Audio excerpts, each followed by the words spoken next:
Welcome home, Raiders! This week, Alpha and Beta were both released into the wild this week, leaving me feeling a little Kappa. Welcome to Convert to Raid. This is number 202.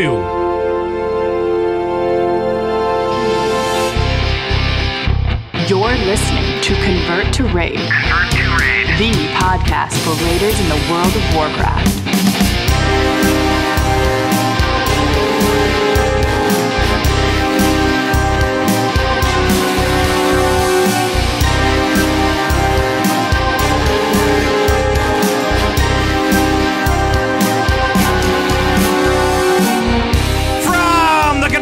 Podcast Power Station in Minneapolis, Minnesota. Today is November 24th, 2015. It is now 9:10 p.m. Central Time. Thank you so much for joining us from all around World of Warcraft land. And hello, my name is Pat Crane. I am the host of this little shindig, and also known as Zug around Airy Peak. If you happen to be around the Airy Peak area, you can look for us by name, along with these other fellas. The players are here, and first up, we go to our good friend. Where's our good friend? There he is. It's Darius. Oh, Tatva. No, it's not Tatva. What? You're actually Darius. Oh. Sorry. Oh. I'll fix it. Don't worry about it. I'm done. I'm out. I'm out. There we go. I fixed it. Just for you. That's me. Oh, thank you. Yeah. How you doing, buddy? I totally forgot what I was going to say, so thanks for that. You're welcome. And epic opening. Yes, it really was. And he is an adult with a job, and he is also an Aspera guy. It's Sharku. Did you get it right? I got it right. I got it right on that one. Okay, good. I got it right on that one. How you doing, buddy? Oh, you guys, I've been playing Overwatch. I've been playing Overwatch. Awesome. It's so much fun. It's a WoW podcast. I know. Yeah, it's a WoW podcast. Nothing happened in WoW this We week. only talk about WoW here, so nothing to really talk about, right? No, not at all. And also from the Starting Zone, and let's see, what else do you do? You do all sorts of different podcasts. It's Mick Montgomery. Hello, Mick. Hello. Hey, guys. You know, I used to have a job at a calendar factory, but I got fired because I took a couple days off. Nope. Hashtag jokes, hashtag can't stop, won't stop. Oh boy. Nope. Hashtag turn your mic down a little bit. And we'll be good. Yep. Yeah, how are you guys doing? Are you doing good, Pat? No one asked Pat how he's doing. Nobody ever asked me. That's fine. It's because if we do, he's going to tell terrible jokes like that. Yeah. I might. It's true. I am prone to that. People know. People who know me know that I will actually do that from time to time. So, but welcome, fellas, and it's nice to have you guys back. Both Shark and Mick back from BlizzCon. Welcome, fellas. Darius, nice to see you as always. Is it? Well. Yeah, let's just say it is. The pause was just a little bit too long. Let's just say it is, and then we'll move on from there. You gotta ruin our flow, man. We had a good thing going, and Darius just hits us with that reality truck so hard. I really enjoy saying me. I want you to be honest with me, right? I need to feel needed. Right. This is what happens when you tell jokes at the beginning of the show. I suppose. I can't do this. I had Chinese food for lunch. I had a fortune cookie. And then this happened. Then Mick just starts throwing jokes in, and it's regression. You know, this is the show. It's kind of, you know, this whole we've got a thing going. It's all good. Well, welcome, fellas, as always, and we should probably talk a little bit about WoW and what we've been doing this week and what we've been I know that we have a couple of big things to talk about. We've got beta. And we've got alpha to talk about. But other than that stuff, have you guys been up to anything in any of the other Blizzard games? Let's just talk about that. And first we'll go to Darius. What did you do? What have you been up to in game this week? Well, I played both Cho and Gaul. That was a lot of fun. It's fun, right? Yeah, it's fun and frustrating and fun. And I don't think Yeska and I are friends anymore. Why? All right. Right. But yeah, I've been doing that. I played the new map, the Towers map. How was that? I suppose we'll talk about it later. But yeah. I played obviously a bunch of Overwatch. Everyone was playing that. Not everyone, but a lot of people were playing that this weekend. Mm-hmm. I played some of the Legion Alpha, and I was even back in WoW. Did some time walking, Mythic Dungeons. Did the Moose Run. Wow. Did a yeah, lot. Playing a lot. Yeah. Wow, that's amazing. Yeah, and actually the Moose Mount, we actually did a bunch of different things for the Moose Mount. And just to let everybody know, we talked about this last week a little bit. So Convert to Mythic and other teams around the Convert to Raid Guild are kind of helping out with this Moose Run thing. And apparently we have already, since last week when we announced it, we already have like over 300 people signed up to do Moose Runs. Yes. Yeah, we're getting close to 400, which means there's still room. There is still room. I mean, we've got time until the end of this expansion because I mean of all the stuff that we know now. But yeah, I mean, so you can still sign up convertoraid.com. Just click on the moose picture at the top of the thing, and it will escort you to the sign up sheet. That's all good. That's all good. And we did the preliminary runs on Sunday, and they went smoothly, even though I was involved. And so that was very nice to know because I died. So they carried you through two. Oh, they carried me through 2 different runs. They did 3. And at the third one, I said, screw this. I was so angry at myself. I can't do this anymore. We had stupid. Colt. The Colt was in for the first Colt was run. there, yeah. And he was so pessimistic. I think we got in and we pulled trash right at the beginning with like one tank and a bunch of people not there. And he's like, it's like, prepare for this all night, guys. This is what's going to happen all night. Right. You know, blah, blah, blah. And then we pull, and all 3 runs that we did went smoothly. We're going to do 5 next week. We're going to bring more and more people each time. But in the eternal pessimist that is Coltrane. Oh, whatever. I've never heard that. I don't believe it. He did say that, but he said it very upbeat. I mean, it was extremely upbeat. We are going to fail, and we're going to fail hard, and we're going to love ourselves. I love you guys. Well, I love you guys. And he was all about, raiding, wiping is raiding. That is what it is. So, I mean, let's just do this thing. Get ready to wipe all night. Here we go. And we didn't. We one-shot it both times. So, I mean, it was pretty cool, actually. Worked out really well. It was a lot of fun. Yeah, it was. Mick, what have you been up to in-game lately? Well, this was really a diverse week for Blizzard gaming, I think, for everybody. It was a blessing of bounty. I mean, going into Thanksgiving, I guess it should have been a cornucopia of cornucopia, yes. Because I was in the same boat. Heroes of the Storm, we have Cho'Gall dropping last week. Did a lot of that. Overwatch beta stress tests. I was involved in that all weekend long. And then last night, the alpha dropped for Legion, so did a fair amount of Demon Hunter play. So at the end of the day, and then also went back into WoW, also did time walking and did some runs with some old friends who are coming, believe it or not, coming back into the game now after everything's done. So yeah, I mean, I think it's been a really great couple of weeks of playing Blizzard games and to really pick your battles of what you're going to spend time doing right now. Yeah, it's actually been really, really good. So and especially with all the news that dropped after BlizzCon and all the stuff that happened since then, it's just been really, really fun. So Shark, what have you been up to? I mean, all this stuff as well. I know To Hardcore is rated again this week. We got down Tyrant Valari. Nice. So there's some applause maybe if you got the sounder. No, you failed. No, I got it. Yay! We're good.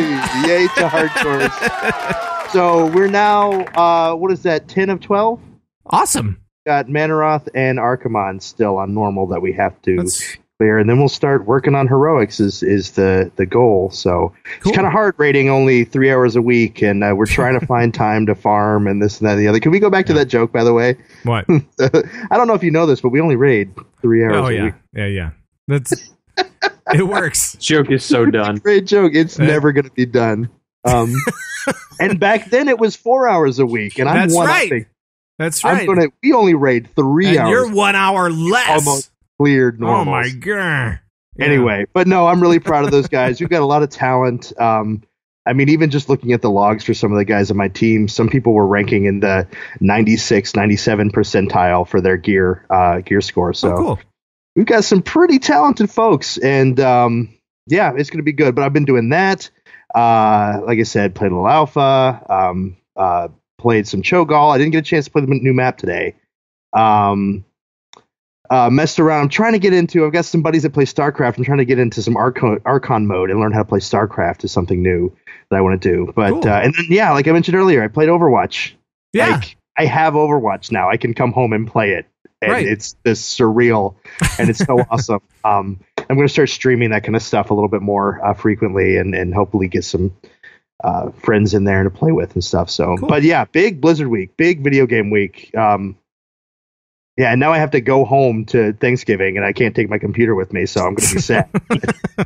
Oh, that is the problem for a lot of stupid family. For a lot of players out there, is Thanksgiving kind of all these holidays throw a wrench into your game time. No, it's the worst. It's the worst. It's so bad. It's so bad. Stupid families. Right. So before we get into the Raiden news, I just want to talk about one thing real quick, and that is the stupid Fell Reaver noise that was going on last week. So last week we had 6.2.3 drop, and along with that came this weird thing that we didn't notice until the next day, which was that if you go into Ashran, you all of a sudden you start hearing the Fell Reaver, which is a noise that like I jump to because I have changed my ringtone for my wife to be the Fell Reaver noise, because it always scared the hell out of me when I was going through BC content. I'm like, okay, well, I'll change my ringtone to the Fell Reaver for the wife. And now I can't hear it without like going, hello, who's there? What's going on? And so we heard this in Ashran, and Darius, what was going on with all of that stuff? So I don't know why it happened. I just know that when you would fly into it was Stormwind or the other side for, I don't know if it happened for Horde. I know it happened for Alliance because it happened to me quite a few times. But it was right before you landed from the mount, from the flight path, you'd get the Fell Reaver sound just out of nowhere without any prompt or explanation whatsoever. Mm-hmm. And it scared a lot of people. A lot of people burnt their houses down because they thought the Fell Reaver was behind them. You know, a lot of overreactions, but yeah, it's supposedly gone now, and no one knows where it came from. I definitely overreacted. I think I may have overreacted at one point. I went, "What is going on? I can't believe it!" But apparently, it's gone. So that's what they say. We're kind of trained that way, right? If you play a little bit in Burning Crusade, and even when you start leveling up, like that felt either noise would happen, you turn around and there would be a foot coming right down your face. Yeah. So and you would scream. So I think that we're conditioned to freak out whenever we hear that noise. I can one shot the dude now, and I still have panic attacks. I still have like nightmares about the dude just coming up behind me, and like that noise, and like it's just back tension. That's all that I have every time I hear that noise. I'm guessing this was like a disgruntled employee's like last thing before he left or something like that. It's like, I'm gonna screw with everything. Yeah. Here we go. Oh. It's my version of this noise. I don't know how to do it. It's like a really sweet Chewbacca. Yes. a little bit like that. Oh, wow. All right. Well, we've got a lot to talk about as far as WoW goes this week, so let's just get into the news. Calling all raiders from around World of Warcraft land. This is Raiding News. All right, it's time to check out the rating news for all of the World of Warcrafts. And first up, we have beta data mining. Well, actually, so somebody pushed the button at Blizzard, and the big red button, and they said, okay, we're going to make the beta available for everybody to check out. Not playable, just to be able to check out, data mine it, all that kind of good stuff. But then later, they also released the alpha for people to play. Closed alpha for people to play. And for that, we say, that's nice. That's fun. Now, Mick, did you play the stuff at BlizzCon? Did you play the World of Warcrafts that they had available there? I sure did. And was it any different from this release? Not noticeably different at all. I mean, basically, it was just the Demon Hunter. Well, it was actually narrowed down to just the Demon Hunter. That's all it was. Yeah. At least what I played last night. So you log in, and that's all you really have a choice. You can check all your races, but there's no classes available. So you finally settled on Blood Elf or Night Elf, and you're like, oh, Demon Hunter. I guess this is what we're going to be doing right now. And so I think you were able to actually, even though I only played Demon Hunter at BlizzCon, I think you could pick other classes in that client that was played at BlizzCon. But the experience of what you were allowed to play was the same. It was basically the starting zone area for the Demon Hunter, which is, in my opinion, pretty super cool and pretty super epic. I mean, I don't know if you guys remember the old DK starting zone, or it's been a while since you played it, but I remember feeling like that whole idea was really cool and well done. I would say that this is as well done, if not maybe a little bit better, because it's just the scope of where you're at when you're doing it is so cool. So the setting and the environment is really awesome. And you're doing a lot of you're kind of going back in time in the scenario that you're running. So it's interesting, to say the least. Gotta get back in time. Sorry, I had to play that. You said it, so I had to play it. I would say you're right. I mean, there were a lot of elements of Burning Crusade in there. There were obviously, but I mean, like even like the landscapes and stuff like that, they were all kind of askew like that, and so it was kind of fun and to get back into that the Outland mode a little bit. Yeah, it's got one of those cool things that Blizzard I think likes to do with landscapes is they put these really huge objects way off in the distance, so you're like, whoa, what the heck is that? And I know last night they have like, I can't remember what kind of infernal it's called, but it's basically this gigantic infernal that you colossal or something like that. Yeah. Thank you, Sharku. So they have these kind of colossal infernals hanging out at different points in the map. They're just big and immense, and then there's this kind of spaceship thing flying around as well. That was cool. Which I looked at that and went, "What is that?" So me too. Out of those moments where I just went, "What is that? What is that thing?" And I think that's overall, that means that they're on the right track if they're getting somebody like me who's played for a long time to have those reactions. I think that things are looking good. It was not bad at all. Shark, you said that you were playing some of this as well. Oh yeah, I really enjoyed that.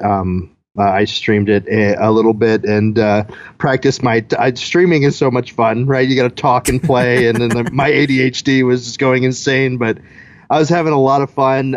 Something I thought was particularly interesting for me is the way in which they're choosing to do story in this expansion, because they've got, or at least on the alpha, in the past you've got quest text, right? You go and get the quest, and you have to read the quest text. Well, now they not only have that, but in important moments they also have like almost like a Warcraft 3 type banner that comes in the middle of your screen with a talking head going, "No, don't touch that thing. You're going to destroy everyone. Get in there. Stop them," or whatever, right?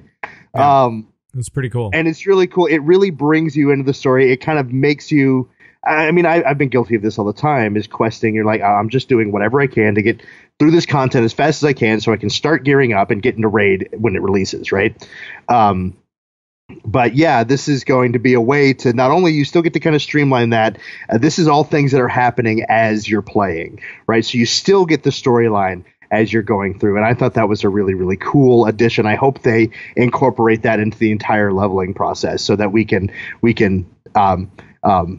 hear the story, play through the story without having to sit and read all the quest text and feel like we can kind of multitask and do things. What's reading quest text? I'm not sure that I know what you're talking about. Some people still do it. I mean, I was trying to on the stream because I wanted to let people get on, but even like after the first 3 or 4 boxes, I'm like, I'm done with reading this. Right. I'm just wanting to finish this quest and turn it in. All right, kill 15 minions. All right, let's go do that. Mm-hmm. But yeah, I think WoW is such a lore centric game, especially with the the content in Legion. I think lore and story is going to be really, really cool. Even Warlords, it was all really centric around the lore. You wanted to know the story. So they're just giving us another avenue to be able to play the game the way we want to play it, but still get the lore. It's not if or anymore. It's and. So. Sure. Now, Darius, I know that you played like 15 minutes of this thing and said you're done, right? No, I finished it. I finished the. Oh, you did? I thought you Hunter. said you last night. Okay, last It only night. took about 15 minutes. He just finished it. In 15 minutes. Oh, I see what it is. So what did you think about the entire experience? I mean, were you having fun? Was it a good thing, or what was going on?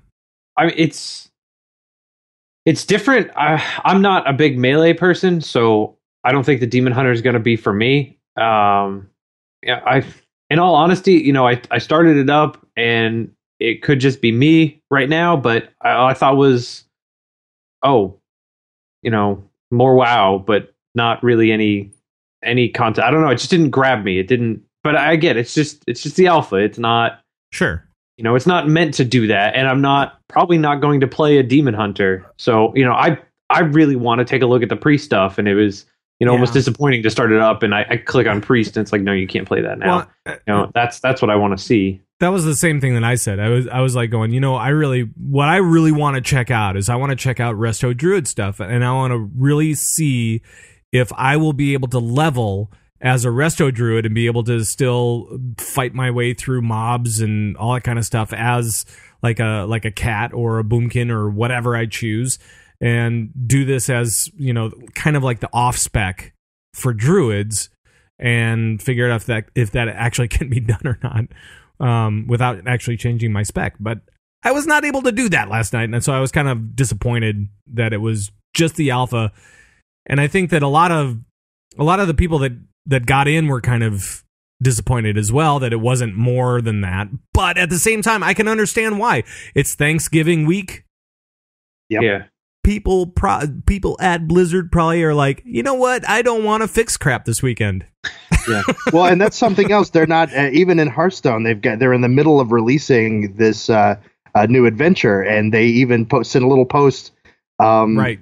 That you log into Hearthstone now, and it says, "Hey, by the way, we're not doing that this week," which I was super bummed about. I was like, "Oh man, I want to play the new, but we're not doing it." I mean, makes sense. We have to look at it from the other side too. Like, this is an alpha. The expansion is a long time out. They didn't have to give us this, and they did. Yeah. We shouldn't be complaining about it too much. It is interesting to see the Demon Hunter and some of the changes, the transmog tab, and all these other things. But I did want to play the priest, and I am disappointed I didn't get to. But I'm so glad that we got something, and we get to look at stuff. Yeah. And it's a way for people that didn't go to BlizzCon to be able to see more than just what the panel showed, right? They can check out their famous streamer or favorite streamer or turn on a vlog or VOD and be able to watch, all this cool new content that they come out. So I think it's great. I think it's a good idea, a good call by them. Yeah. Right. And I also, yesterday was really the 11th anniversary. They were doing a lot of activity on Twitch yesterday. Yeah. Different streamers, coming in and talking about their experience playing WoW over the last 11 years. So I think, too, this was just a way for them to get some other interest point involved within that as well, to kind of promote two things at once, because some of the streamers were clearly, tackling the alpha content. And it was a good opportunity to get that information kind of out there to more folks, as there seemed to be more attention on Twitch yesterday for World of Warcraft. Yeah, there was actually a lot of attention on Twitch yesterday. They were number 2 only to League of Legends for a long time on Twitch. Popular game, yeah, exactly. And there were a lot and of it's people still up there right now. I think it's like 2 or 3 right now. So. Well, and there were a lot of people streaming, and there's a lot of interest especially on Demon Hunter right now, because nobody knows exactly how it's going to play.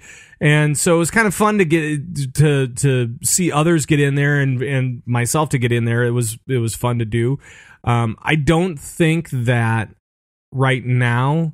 I mean, I know that there are a lot of people out there that are like going, "Oh, why didn't I get in?" Or there's salt being thrown about. Yeah, as normal with any beta or alpha or whatever release there is. People are always kind of like, "Oh, why didn't I get the?" Blah, blah, blah. And all I can say is, you're missing about an hour of content. Yeah. That's about as long as I could stretch it out. You'll play it soon enough. And it's one of those things we have to think about, like Mick was saying. What are they, and Darius, what is the purpose for them releasing this? Right. It's not just so that we can play through the content and they can necessarily fix bugs and things. I feel like they're releasing this particular alpha here so that we get to see what they're working on and we can give them feedback on that. Get to watch, and it's just release it to a small group of people and then add more and more and more as they go, so they don't have to crash everything trying to bring a bunch of people in, right? I don't think they have a lot to show either. And I think if more people got the beta, they would be more disappointed. Where the friends and family that got the beta, we understand what's going on. Sure. So I don't know. Sure.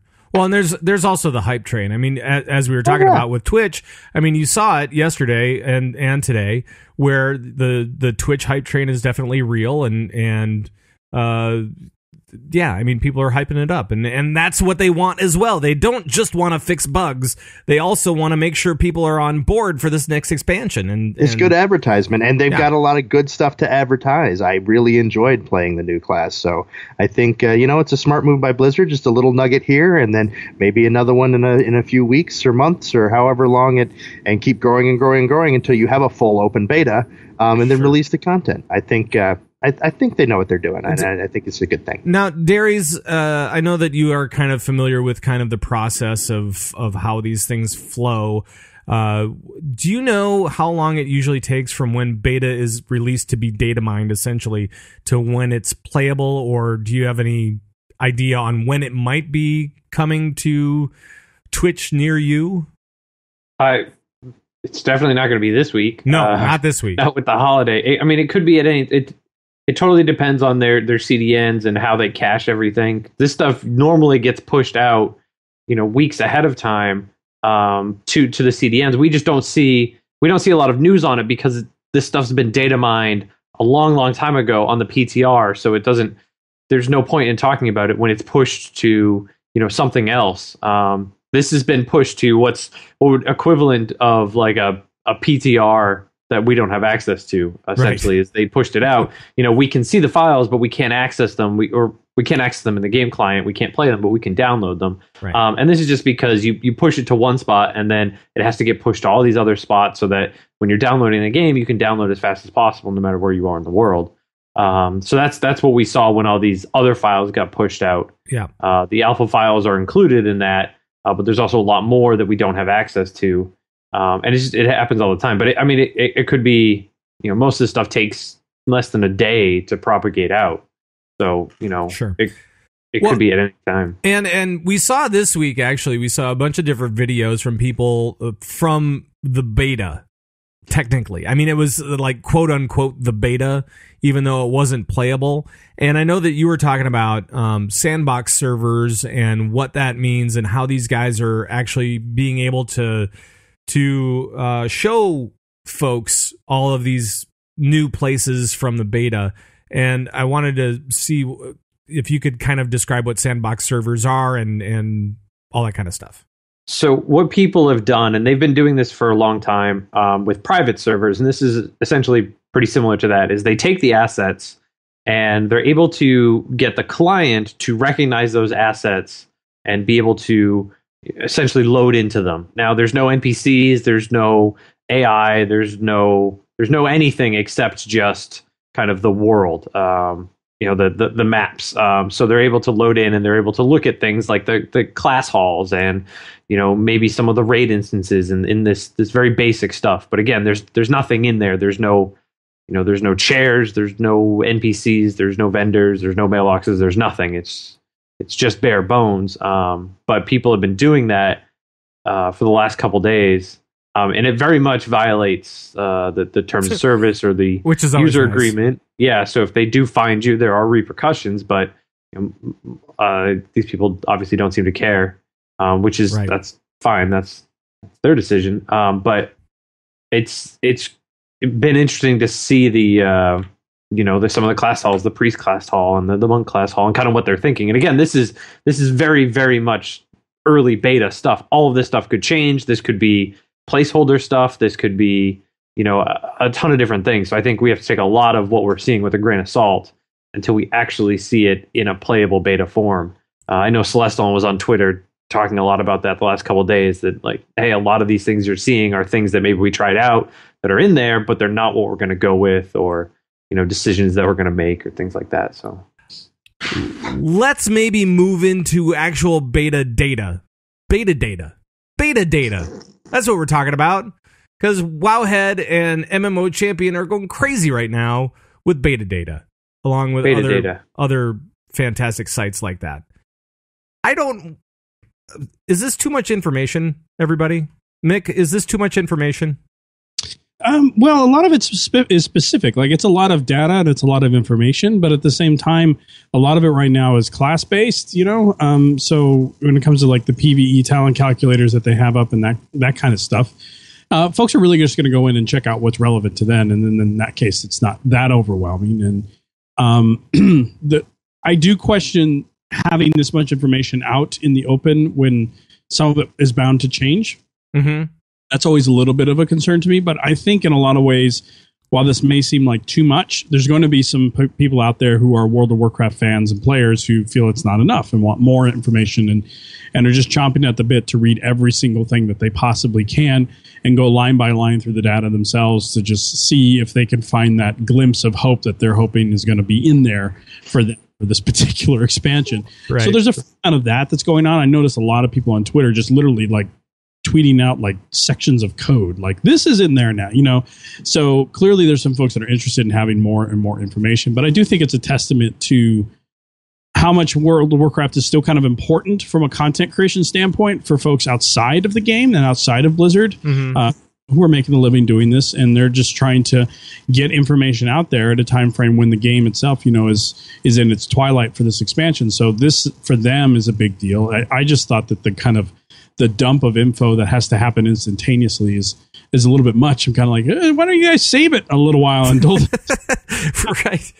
What I really liked was on Wowhead, they have every new sound. They have like 3 pages, 3 posts full of sounds, and it's every sound imaginable from every single major character, right? So it's like it'll say, okay, this guy has a grunt, and then he has another grunt, and then he's got 6 grunts, he's got 4 groans, and he's got 3 death things that he says, and then I'm just like, I'm back in the studio and I'm doing this stuff myself. This is what I think of when I see this stuff, and it's just like, you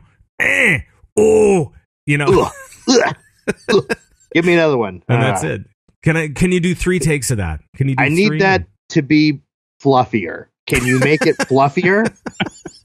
You want my grunt to be yes. Yay. Bad direction. Yes. Voice actors 101. Exactly. How to make I teach my actors how to make things fluffier all the time. Right. So Shark, did you go through you probably didn't go through all that stuff. Oh no, there's so much information. But I mean the question is, was there too much? And I don't know. I feel like it's a lot of people were complaining about spoilers, right? There were lots of MMO leaked a lot of new information, and I'm not going to talk about them. Right? Sure. We're going to try to be fairly spoiler free on this show, even though it's a new show. But that's okay, you know. And we'll try to let you know. But the question is whether or not they're avoidable spoilers or not, right? And I don't know. It's hard to, you know. There's going to be some that are going to be out there. You're going to find things, and that's what my big thing is, you know. And this is for anybody, just my PSA: try to avoid storyline spoilers, right? Yeah. For people that, I mean, especially since this is alpha and beta are, especially right now, is a very select group of people that are getting this content. I mean, everybody can read the spoilers, but not everybody can play through it. You know, so if there are storyline things that are happening in the alpha and the beta, and even though they might change, and some of them probably will, like, try to be respectful of everyone, you know?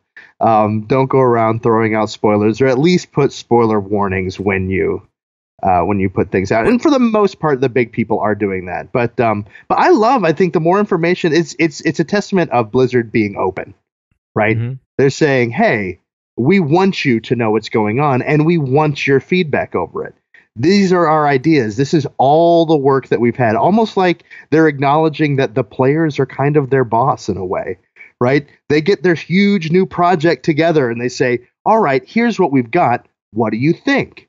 And then we get to tell them, and they get to decide whether or not how they're going to change it. And then you say, but the one guy dies. He's dead. Right. And then the other guy, he's MIA. And then the other person is like jumping in the thing and what's going on?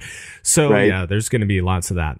And I mean, I'm sure, yeah. And I'm sure they're not going to, I feel like their story department is pretty set on how they want to tell their story. And no matter, even if fans don't like it, that's just their deal. But yeah, I mean, we'll look at all the stuff that Brian Holink has done with PvP. Like it was about a year ago, I would think. I think if I remember right, when Heroes was coming out and it was really popular, and he was asking why people are so excited about Heroes instead of WoW PvP. And we told him, and he listened. Lots of people told him many different things, and that whole department has completely revamped everything. So that's just one of those things. Cool. By releasing all this information early, they're actually going to be able to get feedback and correct mistakes. Right? I did air quotes, But yeah, I think it's a good thing. I think it'll be. And maybe we should talk about some of those things that we saw on the beta, because there was once again a lot of stuff from all the data mine stuff off of the beta, and this was not playable. None of us actually got to play. None of it's playable. They released the alpha, and that is playable to a select group of people, and it is what it is. But with beta stuff, not playable yet. However, we do know a bunch of different things, especially when it comes to talents. And this is kind of one of the big things that a lot of people wanted to see were talents for their particular class and spec, PvP talents, the new PvP talents that they're doing instead of sharing PvE talents. They're now splitting them off and doing the PvP thing and seeing how that works. And so let's just talk about that stuff and about what we play and what we saw as far as some of the talents go. Darius, I'm guessing that you have taken a look at Disc Priest and maybe other priest talents along the way, and maybe even more than that. But what were some of your initial thoughts with when you saw the PvE talents out there for you? I just like how it's not just PvP and PvE talents, it's spec talents. Right. A lot more than it's ever been. You know, your disc talents are totally different from your holy and your shadow talents, and I think that gives them so much room to make these classes feel unique and feel different. And that's what they want to do with this expansion. I think it works out really, really well. I like the Discipline Priest talents. I think that a lot of them fit in really well with how the Discipline Priest is going to work, and I'm excited to try some of these, either the new ones that have changed or the old ones that have changed, or just some of the new ones, and see how they fit in. I mean, I'm really, really excited to play the Discipline Priest. Was there anything in particular that stood out for you when it comes to the Disc Priest talents, or was it just the general feel of it that got you going? It's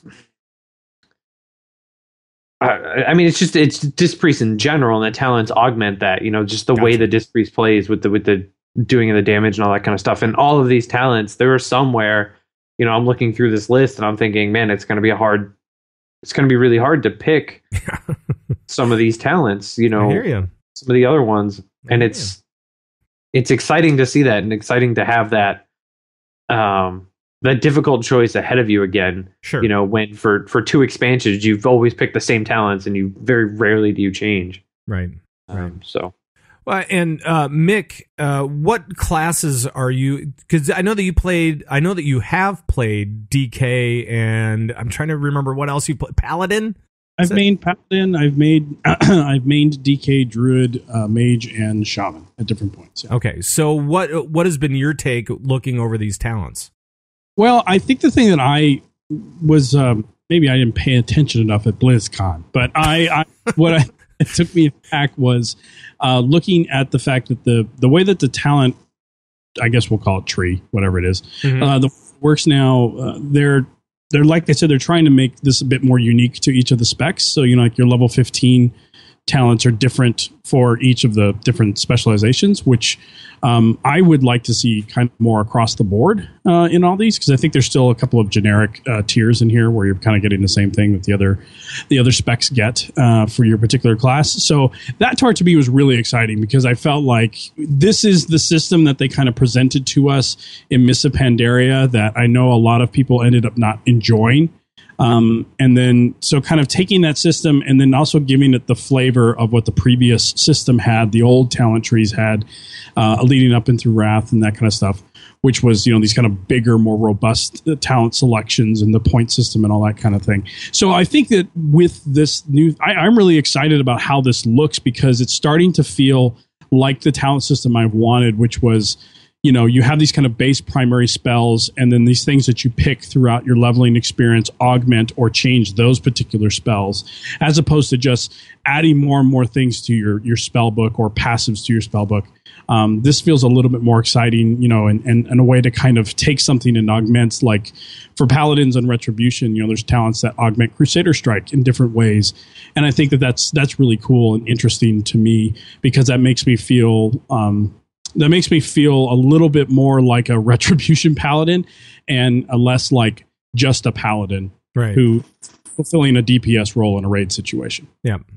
And it's kind of cool because, like when you take a look at the talent calculators out there, both on MMO and on Wowhead, they both have the beta talent calculators up there. And if you go to it, it's kind of interesting, because you go to your class and then it might come up with like 2 or 3 different tiers that are okay for your class overall. But then the rest of them, you have to pick your spec. And then you go, okay, well, I'm not just going to be a druid. I'm going to be a resto druid. Okay, well, then here's the other stuff. And it may make some people change their mind about what they want to play. And I think, Shark, you were talking earlier this week about how that might affect you. You were talking about maybe you're going to be going back to your mage? I mean, Maybe? I never really left the mage. I can still play him. I just decided to try focus on my DK a little bit. But can I talk about Mr. Pyrostorm's question, since we're talking about talent? No, not yet. Okay. We'll get to that in a second. Okay, great. I just wanted to, but yeah, I mean, I'm really enjoying a lot of this stuff. I mean, I'm just quoting almost kind of what you guys have already been talking about, but I love the way that they're doing talents now. I feel like they're moving different talents to different places that make more sense. I feel like it's a clear idea when they want you to switch talents. They're designing it to where one talent is not necessarily going to be the best in all situations, that you want to switch your talents around and you want to be clever when you get to that high end content. So I'm really looking forward to it, and I think it'll be a lot more, especially since they're trying to open up all 3 specs to everyone as well. We already talked about there'll still be a gate as far as getting your weapon ready for all 3 specs, but yeah, I think they're just giving us a lot of choices, a lot of options. It reminds me a lot of earlier versions of the game when we had talent trees. Oh yeah, and remember those talent trees where we put points into whatever we wanted to? Except for the fact that you had to spend a bajillion gold to change up your talent tree, you could find many different clever ways to do it. It ended up being just one basic build for the most part. And they wanted to get rid of that. They wanted to keep, a lot of options, because when you only have, 7 options of talents to choose, it seems kind of derpy. But, you've got 7 tiers and you have to pick one talent. Yeah. But now, they're being like, yeah, but you need to mix and match those, making a bunch of different combination possibilities, or making it very, very easy for you to do that. Sure. Well, and it's kind of like Cataclysm was the expansion that kind of homogenized a lot of these classes and specs, where they all kind of felt the same and they all kind of did the same thing and whatever. And then the last couple of expansions was kind of dealing with that and trying to figure out if it would actually work. And this time they're just saying, you know what, screw it. we're going to make everybody different. Everybody wants to be different. Fine, you can be different this time. Yeah. And we're okay with that. Yeah. They did that, I think, in the interest of this idea that they needed to start editing down the content, and it was too complex, and the complexity wasn't adding the fun. And then I think I've edited it down, and then once they did that, some folks said, yeah, but now I feel like I'm missing a part of the game that was interesting before. So they kind of all the things out. And I think this effort is a leaning back towards, we still don't like the old talent trees, but what we did like about it is that it made people feel like they can make their character a bit more unique, and that their character did stand out from everyone else, their tune. So this, I think, is that kind of having the opportunity that you only have when you've been doing an MMO for 11 years, having the opportunity to go, okay, remember we took all that out? We need to figure out a way to add some of that back, because I think players are feeling like we've gutted some of the gameplay out, so we need to add the good stuff back in. It's definitely lots of flavor. I mean, definitely that. So that's good. Flavor. Darius is back. That disc priest flavor. Spicy. I sense a little DPS in there. Yep. Atonement. That's right. Little atonement. Ooh, yeah. I like it. So we kind of know a little bit more about the talents, and I don't think it's worthwhile. I don't think it's prudent to actually be discussing a lot of these talents right now, because as we move into beta, a lot of stuff is going to change a little bit, and it's like until it goes live. Say a little bit. I think it'll change a lot between now and launch. Yeah. There's going to be a lot of changes. We've seen this too many times where we go in and we're like, oh, yes, it's this and it's going to do this. And then we get to live and it doesn't do that anymore. It doesn't do that, yeah. Or the player base cries out, this is awful, change it. And they listen, and they will, or not. Right. But yeah. Right, but if you want to see the current build and what it looks like and all that kind of stuff, go to MMO Champion, go to wowhead.com and go check out these different talent calculators for Legion, and you can check out your own class and spec and see what it's looking like right now. Not that it won't change, but you can see what it's looking like right now, and so you can get a kind of a flavor for what is in store for you as we move into this next expansion. So that's kind of cool. The other thing that we were able to see, talking about talents, was PvP talents, as I was kind of alluding to before. We saw these PvP talents coming through, and I know that there was a big kind of... There's been a problem with PvP over the last expansion or 4 or whatever. And PvP talent seems to be one of the things that may be able to help. And I just want to kind of get a view of the room, what you guys think about these PvP talents and if they will actually help. Mick, I'm going to start with you. Did you take a look at these things? Yeah, I did, as it related to the classes that I tend to take into PvP when I do it. And I liked what I'm seeing here for me. And obviously, caveat is it's early. This could all change. Blah, blah, blah. Right. But at the same time, I think it's the step in the right direction. And in some ways I kind of go, well, it's too bad it took them this long to figure this out, and just kind of bite the bullet and say, okay, you know what, we're basically going to create a whole separate spec just for player versus player. And even though there's some things that are kind of common, like, how do you deal with being, CC'd, and how do you get out of that? There's kind of like a whole tier that addresses the different ways to do that. And I think that's the way you want it to go. I think talent specialization as a whole, when it comes to PvP, and even to a degree, I think in general for the regular talents as well, just needs to start to follow a little bit of the other genres models, and like MOBAs and maybe even Diablo, in terms of how that meters out as you're playing and how that works for you. And this, I think, is a better system, at least on paper for me, than what we've seen in the past. And it was probably a long overdue change, but the change is at least here. And right now, I said this going into this expansion, Warlords, that I felt like PvP needs to strip everything down. The team needs to strip it all out and just start from the beginning and design the PvP experience for competitive play that they would like to see. Yeah. and just do it with anything. And this is the closest that they've come to taking that ultimate risk. And I do agree that if the heroes conversation hadn't happened earlier in the year, I don't think they would have had the guts to. That's probably the worst way I could put that. I mean, they would have felt like they had the permission to do the teardown that they've done. Sure.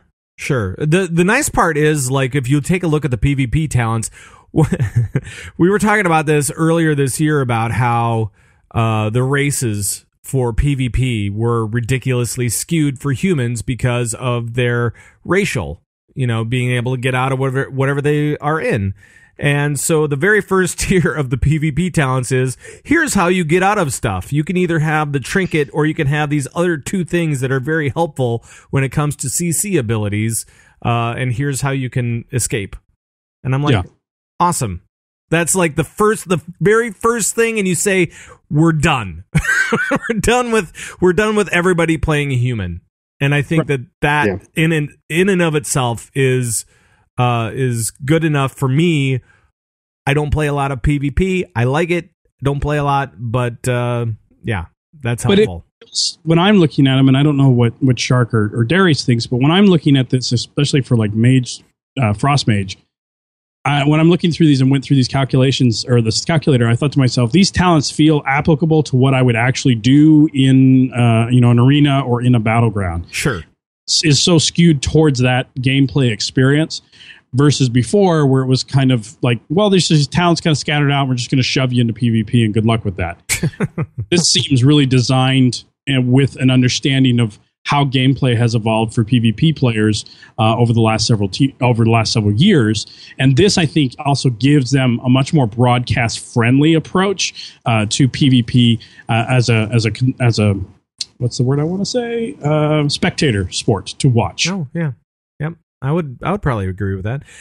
Darius, now, did you take a look at some of this stuff for the classes that you play in PvP at all? I know that you're a big PvPer. Yeah, you're huge into it. I think these PvP talents and this kind of PvP redesign is what's going to get me back into PvP. Good. Just kidding. No. Oh, oh, Darius, I know that you're... You're down with PvP. Yeah, you know me. You're down with PvP. Yeah, you know me. You're down with PvP. Yeah, you know me. Who's down with PvP? Yeah. he had me going with that. I thought he was for real. I was Fished like, in. oh yay, we can play. Oh, Fished in. I think it's great. All right. V3 is coming, everybody. No. I think the changes are needed, and it's a good first step. And I think it's great for PvP. It's not going to pull me back in, though. Especially with the amount of scenarios that are coming out. But dude, there are so many scenarios coming out. And they were talking about this. Shark, did you have anything to say about PvP before we move on to scenarios and stuff? I completely disagree with Darius. I feel like it would pull me back in. Good. I'm looking at it and I'm having a lot of it looks really, really cool. Just a different way to play your class. And especially this is a show about raiding. And why are we talking about PvP? Well, because to be a better raider, you should go PvP. Yeah. It absolutely will make you a better raider because you have to be more reactionary. You have to be more survivable. You have to figure out how to push the buttons you don't usually push. Right. And that's usually the thing for me. That's the thing for me where you push buttons that you don't normally push. And you have to figure out all the different things. Pushing, and you never knew you should be pushing because, you just hit the button that makes the thing go boom and then you're done. But once you get to those higher level, you have to learn how to ice block. A raid leader of mine named Darius taught me that once. But, anyway, there you go. That's my 2 cents on PvP. That's funny. All right. So we do have, like we were talking about, we have a lot of new stuff that we could probably discover in all of this information with the beta data. But one of the things that we discovered definitely this week was about all the new scenarios that are coming to Legion, which is great because I don't think we really did we ever have like one in Warlords? Were there? I think they abandoned scenarios pretty much completely and instead took favor in just phasing stuff, phasing quests. Yeah. Which, I mean, I love that they're going back to the idea of scenarios, because scenarios, it pretty much tells you this is solo content or group scenario content, and you can do it with a group or not, depending on what it is, right? Right. Or if you need a group, and then they help you queue for one. But I would get really annoyed in phasing because my girlfriend is playing, and she would have this quest that she was going on, and I was phased out of it, and I couldn't help her, and she needed help just finding things, and I wanted to be able to do that, and the best we could do is screen share in Skype and try to, no, don't go that way, don't go when, I really wish I could have just been there with her. So, I mean, maybe scenarios aren't going to fix that problem, but at least you'd know going in, that instead of me flying all over the world and getting there and being phased out. Yeah. Well, and it sounds like, I mean, I made the rough count at around 60 scenarios. Some of them might be like dungeons. I'm not sure. The titles are kind of weird and stuff like that. So some of them might be dungeons. Some of them might be not used at all. Some of them look like, this is old, don't use this. Yeah. Well, but there's a lot of placeholders. There's a lot of artifacts, individual scenarios. There's a lot of, but there's a lot of artifact stuff. And that's what they said. A lot of it was going to be artifacts. And if you think about it, you've got an artifact weapon for each of the 11 classes, right? 3 specs in each class. That's 33 scenarios right there. 36, actually. Because, 36. Wait, what? Math? Because you have Demon Hunter. And Demon Hunter has 2. And you have 4 Druid. And 4 Druid. So that's specs, 11 times 3. 36. It makes sense. It's 36, yeah. Okay. Is it? I don't know. Yes. Either way. It's totally legit. The math is good. That would be half of... I'm a college professor. That's true, folks. He is a college professor. One way just not math. Doesn't do math. I have terminal degree. Make believe. So, but anyway, the point I'm making is that's half the scenarios right there. Yeah. And then we have some group scenarios, maybe some dungeons. Maybe there's 2 scenarios in each. I mean, who knows what they're thinking? Maybe there's going to be scenarios as part of the storyline quest that you're doing. I don't know. But I think it's cool. But there's a lot. There are a lot. Mm-hmm. There are a lot, but I think what scenarios fit in well is when they're being used as a storytelling device or a questing device. And they did a little bit of that in Myst, of using scenarios, as you were kind of progressing through a particular quest or storyline. And that, I think, really worked well. I think where they didn't work out well in Myst is when it was like, and this is your replacement for more dungeons that we're not going to design. Grinding out Valor. And in that case, that's, I think, where the idea of the scenario kind of wore out. A couple of a certain select of the player base just kind of went, I'm tired of these and I don't want them anymore. And then Blizzard hears that message and goes, then we won't make them ever again. And that's wrong thing to do. There's somewhere in the middle to land. And I think if they're going to be used in the progression of your artifact weapon through specific storylines, or to carry you through a central storyline for a zone. How many times can I say storyline? Then, you're going to be able to get the best out of that technology and that experience. Yeah. Yeah. I'm digging it, man. I'm in. I'm like, yes, scenarios, love them. As long as they're, for progression or for something cool or whatever. And not grindy. Well, and I don't want to have to run the same one over and over and over and over again to feel like I can accomplish something, you know? But that's why they're doing the dungeon thing. That's why they're doing these progressive dungeon things and making those be able to be harder and more challenging for groups of folks to go through, so that they can get better rewards, so that they can do the grindy thing with dungeons and then leave scenarios as this essentially storytelling device, or at least that's the way it looks. Which it seems less grindy when it gets progressively more difficult, right? It's not the same thing over and over. Right. It's the same thing a little bit harder. A little tweaked. Yeah. One way or the other. So, yeah. If that, however, I can't wait to see how that works out. I'm really excited about it. Yeah. Yeah. Did anybody see anything about scenarios that doesn't go with this, what we've kind of constructed on this show? I don't know. I mean, that's all the stuff that I saw was, I mean, I'm trying not to look too hard at this data. Yeah, it's going to change. I think by saying that if anyone is like, all of this is set in stone, they're just wrong. Something is going to change. Maybe not everything, but something will. And we don't really know what it is yet, you know? Right. But I mean, all encompassing, I think Blizzard's moving in a really cool direction. You know, I don't think the game necessarily needs saving. It's an 11-year-old game that some people are losing interest in and others are regaining interest in, and da-da-da-da-da. And we have new people coming in all the time.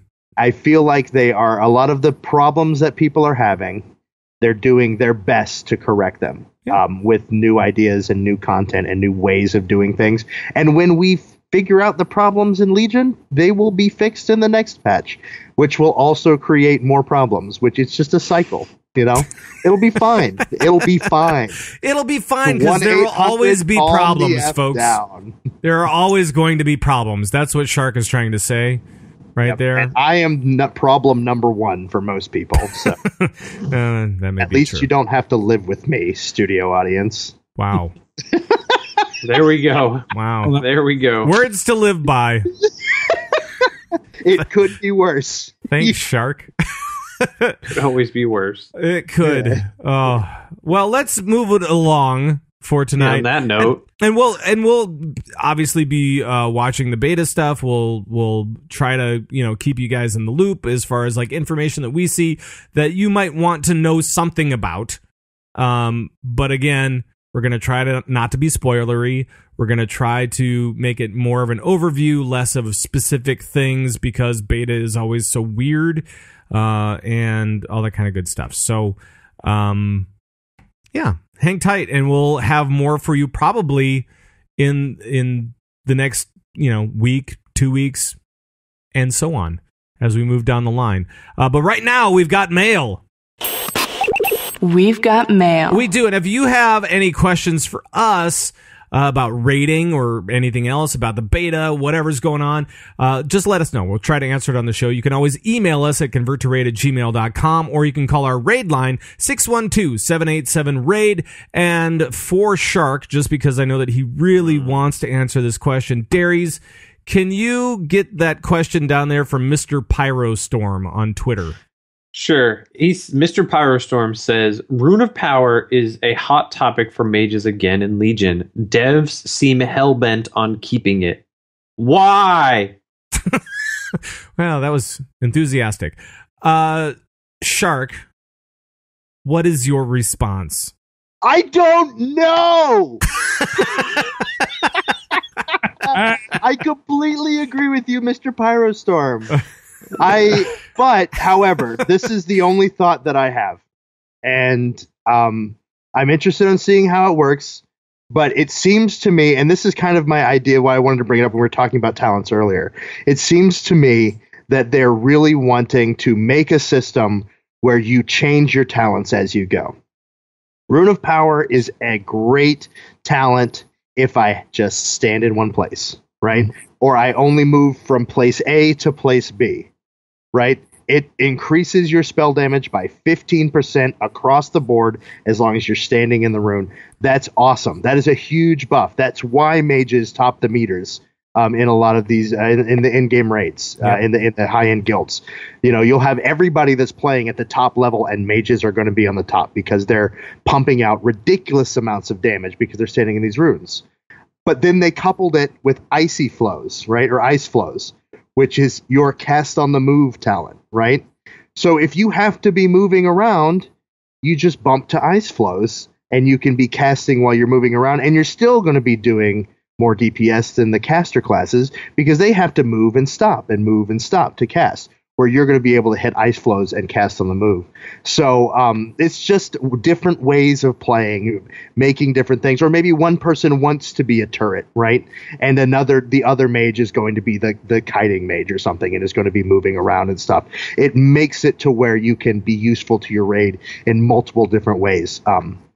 So that's the only real. I mean, I agree. It's one of those things where I'm like, I have to drop my rune. I have to stay here. But it's what makes mages unique, and I think that's what they're wanting. They want the mage to be this huge just huge source of DPS that out DPSs everything else. The glass cannon. They want him to be the glass cannon. The turret. You sit there and you fire off all the DPS you can, and then your raid organizes around that, right? Sure. But then they're also giving them different talents to counter that if a particular encounter does not allow that. Okay. So anyway, that is my idea on that. But who knows? It's a good question. Any other thoughts on the mage as it pertains to that question, Mick? I know that you dabble. Yeah. So. One of my favorite times playing, one of my least favorite things about playing Arcane is the fact that you're basically bound to Rune of Power, or you have to pass in order to maximize your DPS and to play the mana game, the mini game that's involved. And I have to say, I kind of agree with Shark, and I agree with the person who sent us a tweet. I saw that in the talent calculator, and I went, why? Oh, come on. They did get rid of Crystal, though. So yeah, I mean, yes, I think the improvement to ice flows helps, with the 3 charges, and that makes movement a little bit easier and better. So yeah, I mean, at the same time, though, I don't think that that's going to help out the Arcane Mage in that particular instance. And the other interesting thing, of course, is that they threw a mirror image in there as well. So it's like you have to pick between like a classic mage ability and these other things. So it's that level 45 for mage is going to be a little crusty, I think. Probably need to take a look at it because I think there's better ways, and I think the game has been moving more towards movement base and responsibility of positioning, and that work with Rune of Power very effectively. Okay, cool. I think we're going to move on to the BattleNet news because we've got a lot going on this week. So let's just go there.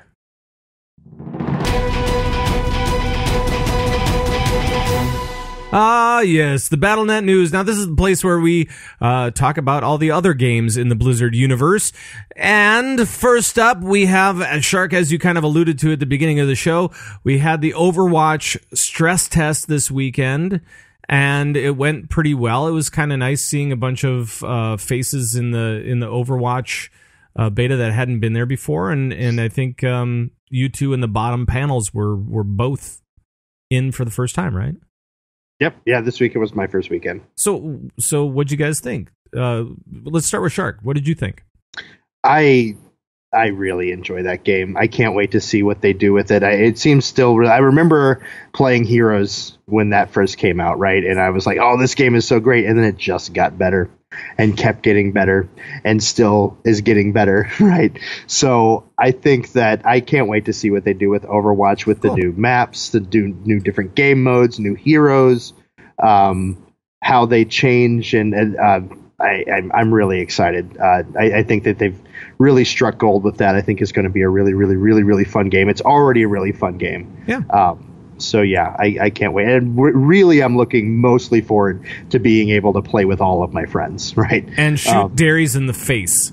Well, I already got to do that a little bit, and I can do that whenever we play. But it's being able to. Right. I cannot wait for open beta. I really hope that they get that out, and I know they'll get it out as soon as they can. But I would love to be, and then of course Spring 2016. Yep, release date is not that far away. Nope. Not that's only a few months. If you think about it. So right, but yeah, right. Mick, how about you? What were your first impressions of the game? Well, welcome to the dissenting opinion. Hey, here we go. I like it. Look, I think Overwatch is a solid game. I think it's a well-constructed game in terms of it. My gameplay of it during the stress test. I didn't have any crashes outside of one blue screen the entire weekend, so I think that was good. So I think from a stability standpoint, it was definitely there. I think that there's some components to the gameplay that early on are going to really frustrate some players. And I think that because of that, this game's going to struggle a little bit in the early weeks of its release, but it's kind of a AAA title, so it doesn't really matter because it's going to be dumped and then it's going to be out there and people are going to play it. It's not going to have the same kind of, ongoing support, I think, that you're going to see with like Heroes or WoW or something like that from Blizzard, because it's going to mostly probably be DLCs that we're going to see out of this. Yeah. I just felt that there's times within the actual gameplay where when you're on the attack on a payload match, I just felt like sometimes you just cannot get out of your starting area and can barely get to the cap. Yeah, and I felt like in those instances, what I saw was a lot of frustrated players who were just like, "This is not a game I can play," And because they're Blizzard fanboys and fangirls, they're still saying, "I'm going to plunk the $50 down." But I do think that there's going to be a lot of excitement to play this game from a number of different players with different levels of experience in arena FPS, and I think some players are going to really struggle. I know I struggled early on. But I kind of, gutted it out and then continued to bunker down until I found the 5 or 6, heroes that I felt comfortable with, and the stats that I felt comfortable with working. And I don't know if some players are going to have that patience, and if that patience is going to spill out into a little bit of rage, and then it's going to be a little bit of a backlash. Well, Darius, and maybe you can back me up on this, but I think it was you that told me that they actually shut off the MMR. For Overwatch for that weekend because they just didn't want to mess with it. Is that correct? Yeah. Darius? For the stress test weekend, MMR was shut off, and that was partly because you would have players that would have a very high MMR that would try to play and they wouldn't get matched up because they're spread so thin, and you just wanted to make sure that people got instantly into fights and things like that. So they turned it off. So you could have gotten matched up.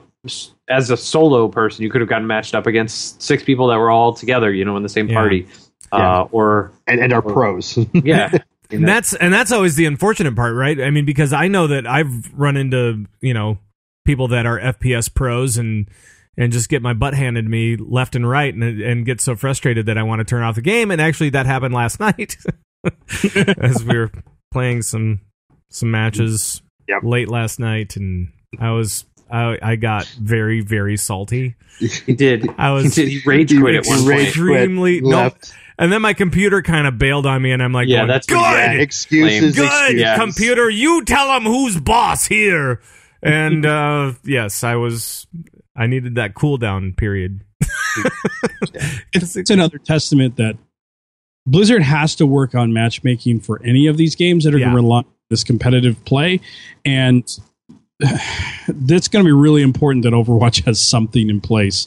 I'm not saying that it won't. I'm just saying it has to have something in place that allows them to gauge out the experience level of a player early on and then match them with the appropriate skill level players when this game launches, because I do feel that folks are going to get frustrated. And this weekend was a really good example, and I completely understand why they shut the MMR off, because that was going to tank a lot of folks that are trying to on-go and play in the beta. But MMR has been a big issue, and a hot topic in Heroes as well, and there's been a slow response there to try and address it up until recently. So it definitely needs to be in place, fixed, and solid at spring launch. None of this we'll fix it 3 months after it goes. Well, and I'm thinking that maybe Heroes is kind of the thing that will lead them through this MMR mire, right? So hopefully some of the team from Heroes will go to the team that's doing Overwatch and say, hey, listen, here are some things to note, and here are some problems that we've had to overcome,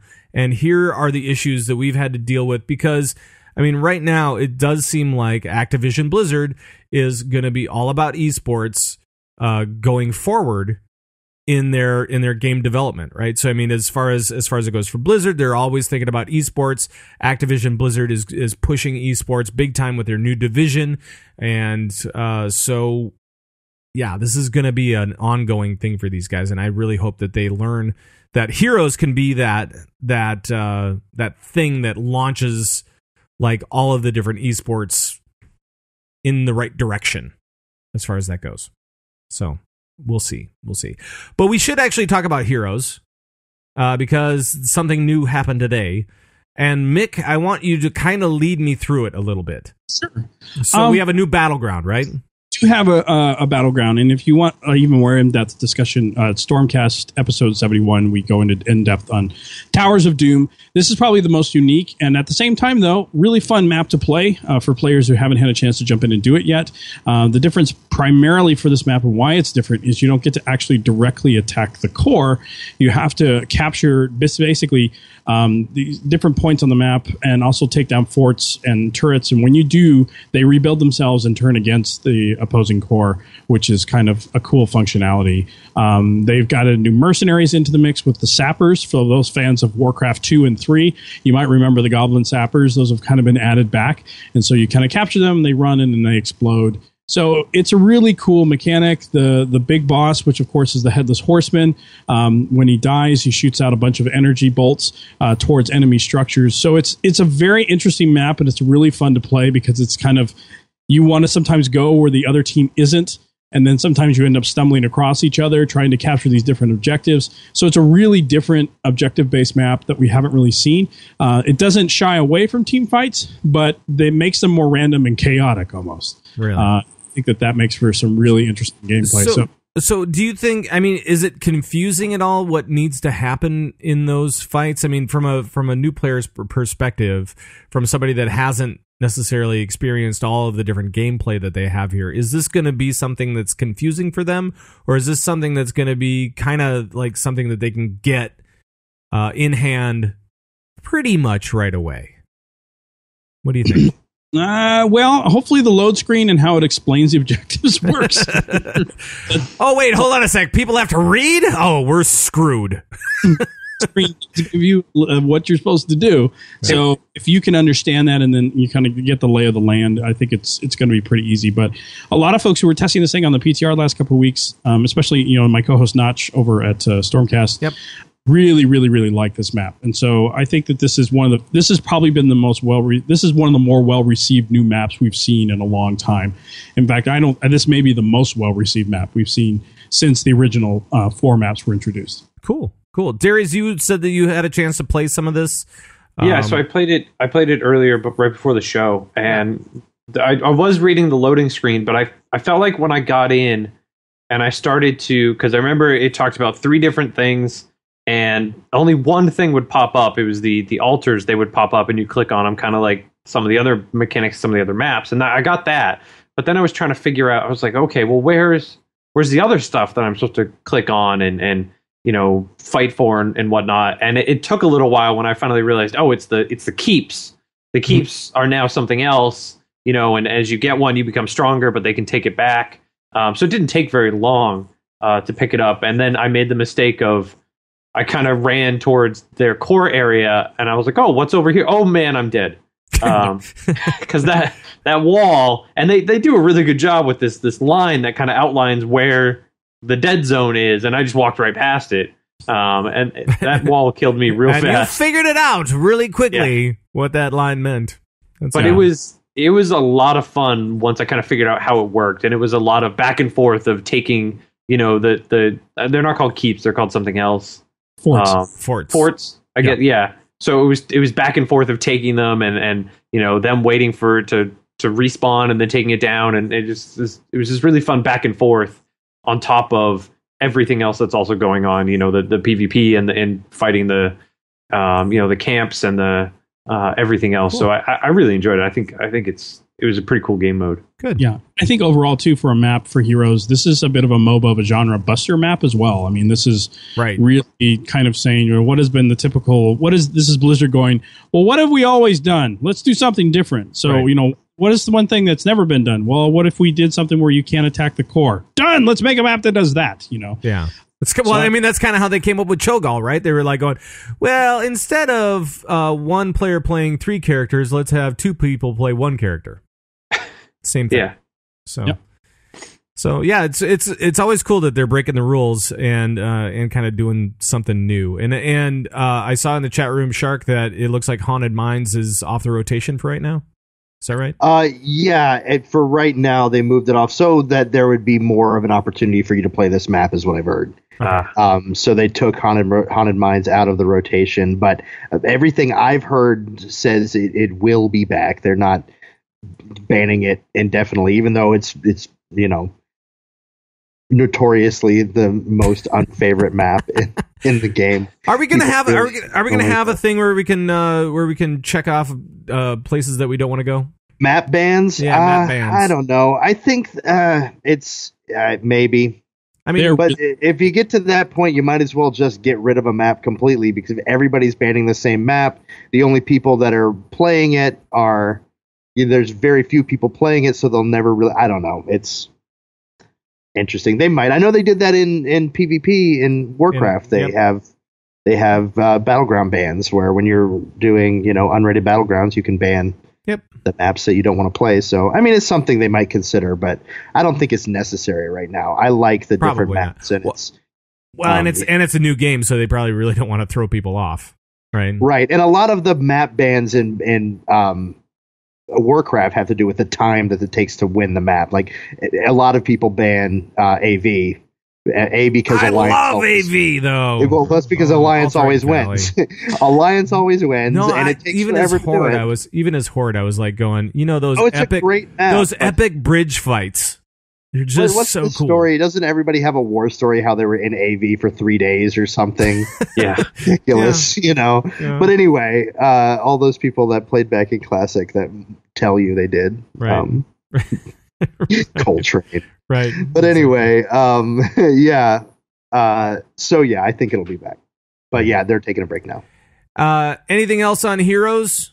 Because otherwise we can just probably get the heck out of here. So that's it. All right. Really new stuff. That's it. Awesome. Well, then let's play this music.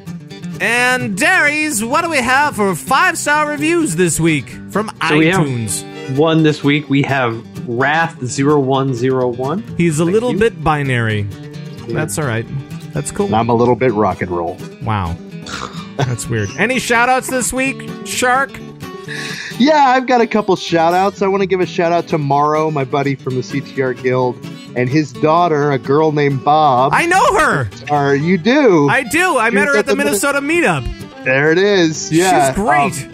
Yep, those guys are, she is our newest guildie, or at least joining the guild here soon, and they're starting a stream that sounds really, really interesting to me that I wanted to plug, called Bob and Gnarly. It's the two of them, him and her. I like it. Leveling together from 1 to 100. It's a father and daughter. So family-oriented, kids that are looking for content to do. A lot of the gamer content out there really is not geared towards youngsters. So it'll be twitch.tv/Bob and Gnarly. Bob and Gnarly. BOBANDGNARLY. Right. Bob and Gnarly. Right on. So yeah, check that out. It sounds really cool. They're getting that started here in the coming weeks. It does. Mick, you have a shout out this week? Yeah, I just had a shout out to everyone who joined me last night while I was, some awesome questions about content creation and podcasting happened while I was trying to play the beta. Oh boy. So yeah, twitch.tv/Spazbot Studios if anyone wants to join us in the future over there to play some games. And also a quick shout out to Ro from Realm Maintenance. I hear he's sick. Oh. Yeah. You better Ro. He got sick after the con.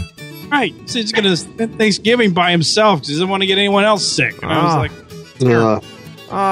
Ro, you get can come better. to Thanksgiving with me. I'll wear one of those masks. Turkey noodle soup. That's what you need, buddy. That's it is. Exactly it. All right. Any other shout outs? Darius, you got anything? Just shout out to the turkey I'm about to eat. I actually want to give a shout out to, well, yes, definitely. Everybody, happy Thanksgiving for America. Everybody else is just Thursday. But then we also have Black Friday. We have Small Business Saturday. We have Cyber Monday. All that stuff is coming up. Don't hurt anybody, please. Stay safe. And the other thing was, oh damn, I just lost it now. That's how well I'm doing tonight with all my different things. Lovely. Damn it. I had it, but the music ran out, so I'm just going to move on, and I'm going to play this. All right. I want to thank you guys out there. We cannot do this show without you. Thank you for taking the time to rate us on iTunes. Thanks for the feedback. Thanks for the questions. Thanks for the comments on YouTube for the most part. Some of them could probably go away, but, that's YouTube.